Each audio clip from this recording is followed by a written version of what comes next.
I would have just fainted. Oh, Jesus, be offense. I'd have just fell out right there. Just take me now, guy. Just take me to the upper room. Just take me. Ain't even no point in living no more. I'm done. I'm done. I'm done. I got my second and third strike breaking into somebody's home and running into somebody, causing great bodily harm. Oh, take me out, Jesus. The second case that we'll talk about involves Rudy Salazar and Lucia Hilrara Perez. They had All of them is that that they others. All of them is others.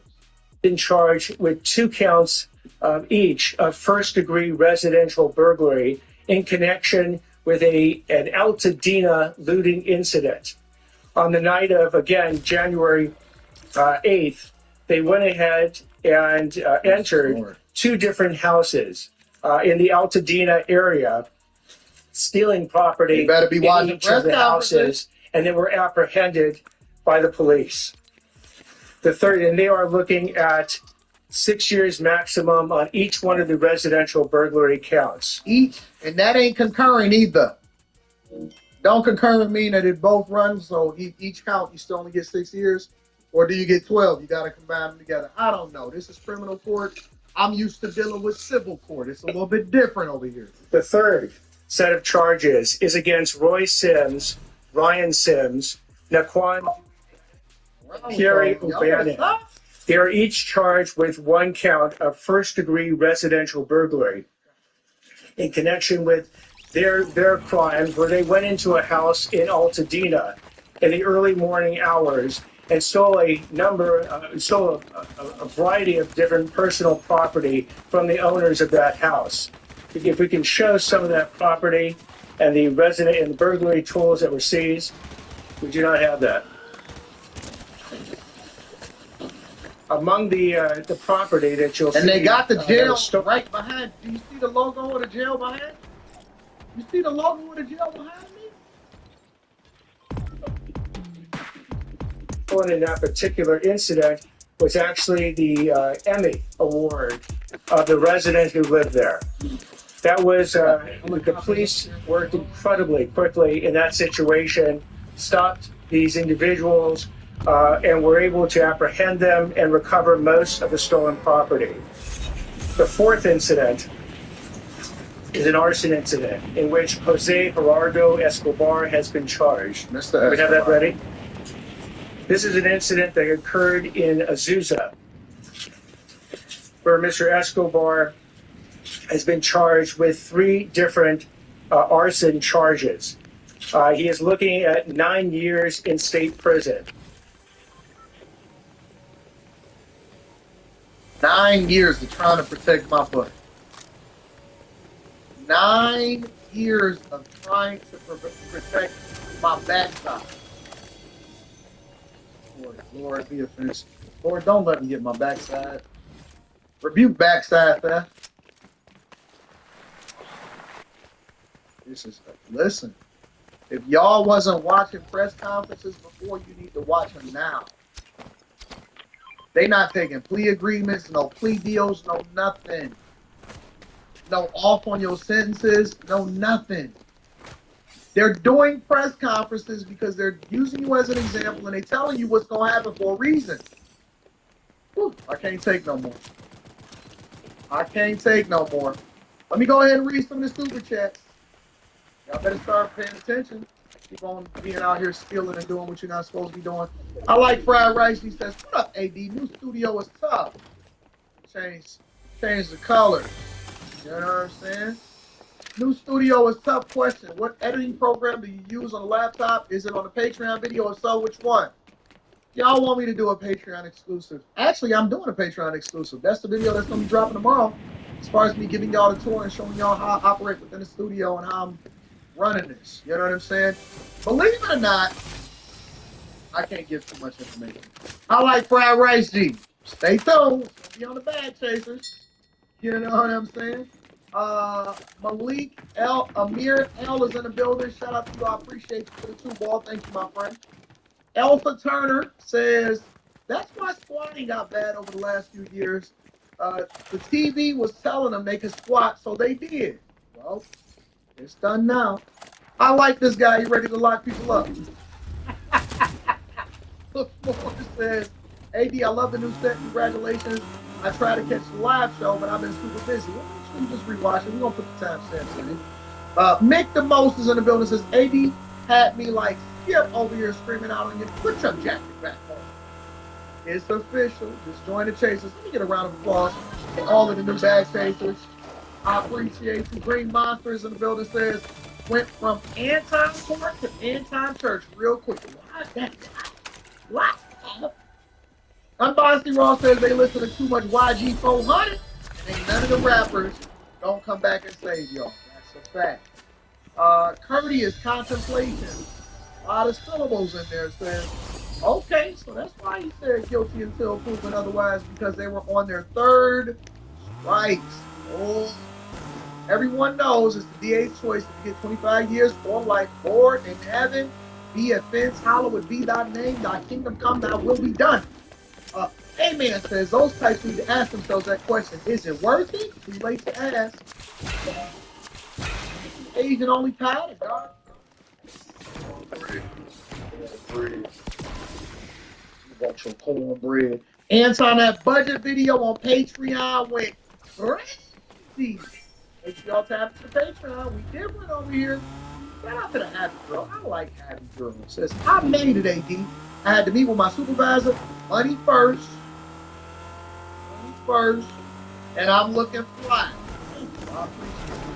Make sure y'all tap into the Patreon. Link is in the description. Thank you to everybody that continues to contribute into the platform, that is subscribed, that shared this with their family and friends, that hit a like on the way out in the door. I never had more than one subscription, but anything that anybody sends, I always like to acknowledge it, because it's not a requirement, it's a blessing. It's not a requirement, it's a blessing. Let's continue over into the show, ladies and gentlemen. We got a full show deep dive into. This is one of them brothers, one of them little guys. It's like 5'1" or something like that on that Selling Sunset or something like that. Rita be watching that show all the time. This is one of those guys. He's one of those celebrity realtors, and he's saying that landlords are now price gouging after the wildfires. Let's get into it, y'all. Make sure y'all hit a like for the algorithm, subscribe to the channel, and turn your notifications. Let's spend no more than 10 minutes on this one, okay? For more on the housing crisis in Los Angeles and the challenges for people just looking for a place to live after losing everything, I want to bring in Jason Oppenheim. He's the president and founder of the real estate brokerage, the Oppenheim Group, and you probably know him as one of the stars of the Netflix show Selling Sunset. He also announced he will be donating $100,000 to the Los Angeles Fire and Police Department. Jason, thanks for joining Top Story tonight. You know what the problem is with donating? Is that you know where the funds are. Y'all donate to these organizations, because I know that every natural disaster, I remember when they was doing it for Haiti. Haiti still messed up. Life was over there looking stupid. They do it for cancer foundations and all of that. I'm not telling you not to donate. I'm just telling you to be a little bit more careful who you donate to, because we don't know where this money goes. 95% of most donations go to administrative costs, building, salaries, getting to and from, cars, fees. 5%, less than 5% in most of these organizations actually go to the costs. Here you go, $116. Be careful where y'all giving y'all money at. Y'all might be giving $5,000 to the cause and $95,000 to people. You are in the real estate business, right? So high prices would be good business for you, but you're sickened by what you're seeing out there. Explain to our viewers why. Thank you, Donnie. So we offered our services for free to anyone that had been displaced by the fires. You know, we've received dozens of people calling us and emailing us from Altadena to the Palisades. So I was on the MLS searching for homes for people, and I kept seeing these up arrows. And I never see up arrows. It was not a strong rental market. You don't have people increasing their rent. And I couldn't believe it. So I started taking screenshots and posting them on social media. And then I did some research, and it was pretty obvious that they were breaking the law. I mean, there's a penal code out there. The government created a state of emergency. So since then, I've just been trying to get some press to let landlords know that what they're doing is not only immoral, but also illegal, and they need to stop. How do y'all feel about that? How do y'all feel about that? How do y'all feel about um when things happen, natural disasters, all of this stuff? Do you believe that it's the obligation of a person that has free will? I'm not talking about the laws in California. I don't know what the laws are for when they have a state of emergency and what the costs are. But I'm asking this question because I'm just genuinely curious. In a capitalistic market, should people be able to increase the prices that it would cost because they're going to have to lock in a potential long-term tenant? It may take 2, 3, 4, 5, 6 years for these people to rebuild. Should they be able to raise the prices in the rental market or opportunistic or become more opportunistic because there's an opportunity to make more money, or should they be required to limit the amount of money that they can make on a rental property because they know the demand is going to be so high and it is a quote unquote state of emergency? Y'all let me know what y'all think inside of the chat. Officials are calling it sick. They're calling it gross. Talk to me about the percentage increases you were seeing. First, I don't want to paint. Ooh, got a lot of commotion inside of the chat today. Just the way I like it. Everybody is on a different side of the fence. Some people saying yes, some people saying no. Some people saying yes due to market demand. Some people saying nah, that's immoral. Other people saying yes, it's immoral, but it shouldn't be illegal. Oh, like this. It's just capitalism, baby. Free market required the limit. I'm gonna save my thoughts. Ernest, thank you for the super chat. I'm gonna be reading that shortly. I'm gonna save my thoughts to the end, and I'm gonna tell you what I believe is the right or wrong thing to do. Let's continue. Everyone is taking advantage of the situation. Most landlords, and a lot of my clients have called and offered to put their properties in the market at or below market and to increase supply. But there absolutely were some bad apples. Some of the ones that I posted were, someone was asking in Altadena $4,500, and then the next day it was $6,000 when they couldn't get $4,500 a month previously. I sent a client to a property that was asking $13,000 a month. He offered $20,000 a month because there were so many people at the house. He offered to pay 6 months in advance, and the landlord came back and asked for $23,000 a month. Okay, hold on. Wait a minute. If you are in the market, because there are some big time buyers out there, if you get to the point where you're willing to pay $20,000 a month,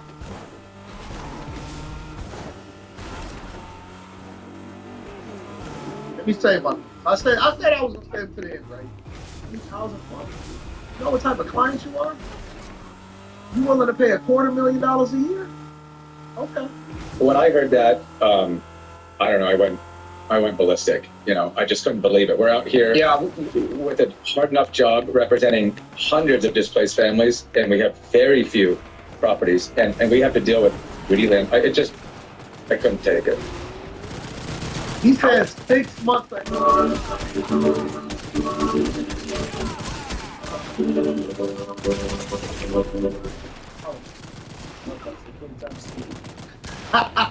So you willing to pay? Is that $120,000? You willing to pay $120,000 6 months ahead?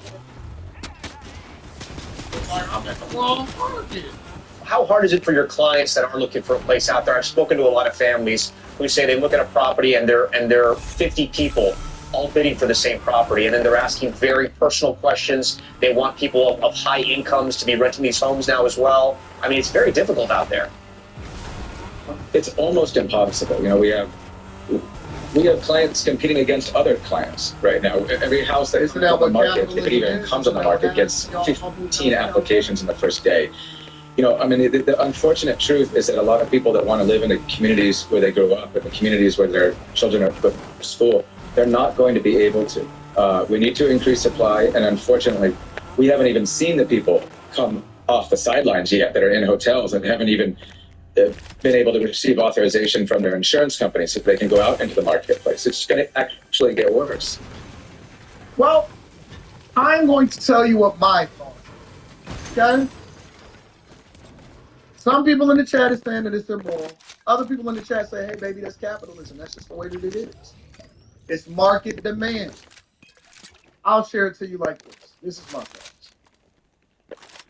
Where was all of the immoral and this and that when nobody had an opportunity to rent their stuff and they still had to carry that mortgage? Where was the immorality for the landlords when they put in the rent moratorium and they said people didn't have to pay rent for an extended period of time and you just had to figure it out, or you had to contact your mortgage company and determine whether or not you was going to even be able to keep your property or ask for an extension? Where's all of this morality? Because most landlords only own 1, 2, or 3 properties. They are not mass landlords. They are not large companies. They're not none of that. So it's only immoral if it happens on one side.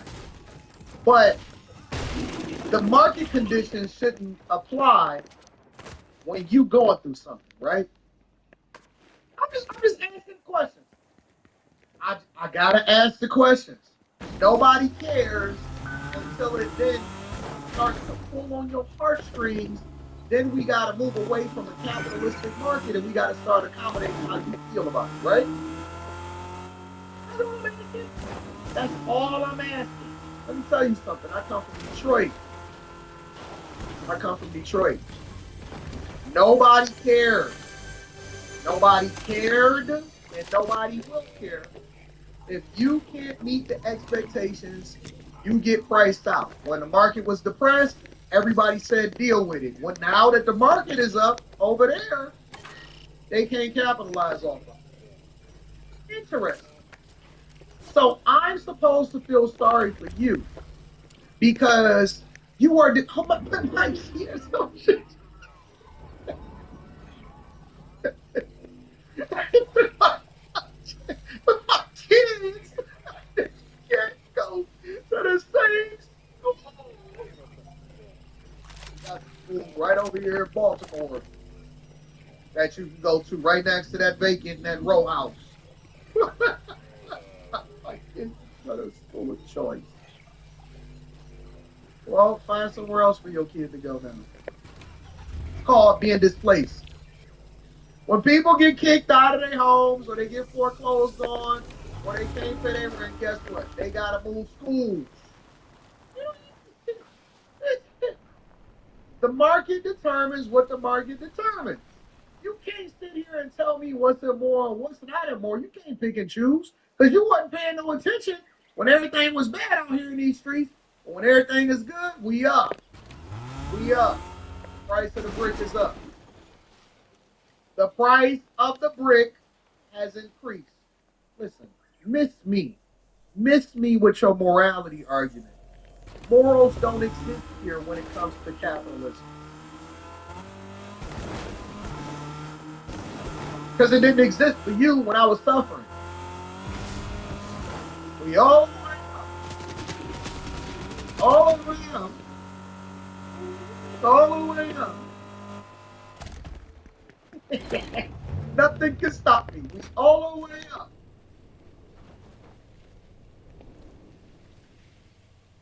That's what you get for going to California. You know it's gonna be a wildfire. You didn't know. You telling me the people down there in Florida, that's down there in the Keys, that's over there in Tampa, over there in Miami, they don't know it's a possibility that it could be a hurricane? Okay, we gonna get there. Let me hear if you got anything else to say. I'm a little different. You're an expert in real estate. You know Los Angeles maybe better than anyone. What do you think happens? You know, for the people that aren't insured, I don't even want to just, I mean, it's too heartbreaking to even discuss, but for those that are insured, I'm not sure that a lot of these people want to rebuild their homes. I mean, these are people in their 60s, 70s, you know, a dentist, a nurse. These aren't contractors. These people aren't equipped or prepared to spend 3 years of their life managing a complicated build project. But the truth is we're going to need to probably have developers buy the land from the people who have already lost their homes. And honestly, it's the job of the real estate agents now to make sure that they get very fair prices for their land, and we do not. Somebody said, I can see why the peasants rebelled during medieval. What the hell is this? What you think you're going to capitalize on that and going to sell you for? Yeah, we are. No matter what you do, we gonna figure out how to. This is America, baby. This is America. Banks was too big to fail. You think I ain't gonna figure out how to get you a sword so you can rebel? You think I ain't gonna wait for you to rebel so that you can tear up your own neighborhood and then tear it up like the 67 riots? And then it's gonna be white flight again, and then you're gonna be complaining about the environment that you live in and the way that your kids is growing up with generational curses. We don't care. Rebel. Rebel. We don't care. You think we're not gonna figure out how to make money on rebellion? You think we're not gonna be doing a rebellion live stream immediately? Hey, they're over there rebelling in California in medieval times, like medieval times. We're gonna be taken away no matter what. Do what you will. We're coming for the dollars. Okay? That's what we're gonna do. Represent people that are trying to take advantage of people that have already lost their homes. But it's going to be difficult. We will rebuild it. No question. Yeah. We get it. We get it. It's immoral that we want to make sure that people are doing what they're supposed to do. I say run it up. That's what I say. I know that I'm supposed to say, hey, guys, make sure you guys do always. We already as taxpayers don't think about fixing our neighborhoods. Get y'all. Somebody thinking about what y'all talking about. We all the way up. Let me read some of these people cats. Don't run it up. Fox Homes in the building says where evacuation zones double as squatter incubation zones. By the time owners return, squatters have already been redecorated. Shout out to you. I appreciate you, Fox 99. Unbiased Raw says no stash reports look moist. Where your stash at, man? You know what I'm saying? We ain't sold out yet. We sold out yet. 30 in. Let me calm that down. What's my number? 7, 8 M. We get the beer done. 14 will be beer and stash.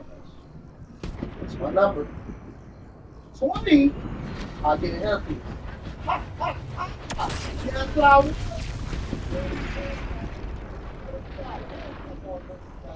I appreciate you, man. Ernest says the following you for repeat. Going back takes a year going. I just want to get back. Appreciate what you pour into the people. It's made an awesome change in my life and those around me.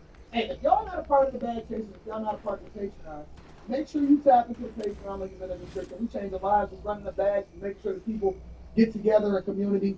All of that. All of that. What did I say? 8 beer, 14 mustache, 20. I get a hairpiece. All right. 20. No. Hairpiece is not first. Leaving his stash, 80 trying to look like Carl. Listen, for 20 M's a year, you can call me whatever you want to call me, but just don't call me broke. For 20 M's, I already put my face out there. All right, I'll do it. Shout out to my dog Ernest Scott. It's Lanita says this is very positive. Don't be surprised. I agree. Master Irrigation says, ask California with the same energy for Americans that they gave free to the illegal immigrants. Kid Chameleon in the building says, but when these same people sell their homes at outrageous inflated prices to home buyers, it's not price gouging though. Hypocrisy at its finest. Thank you, Kid Chameleon. I appreciate you. Make sure y'all hit a like for the algorithm, subscribe to the channel, and turn on your notifications. Let's deep dive, y'all. Let's deep dive. What happens to your home or your mortgage when your home burns down? Good shot. Let's spend no more than 10 minutes for real on this subject, because a lot of people are getting a lot of misinformation. They think that they can just run away and it just be that. No. You need to get the right information. We're gonna spend 10 minutes getting the information. Make sure y'all hit a like. If you have not tapped into the Patreon, make sure you do. Welcome back, David Lazarus, joining us now. Laz, you have been getting a ton of questions. No, Michael.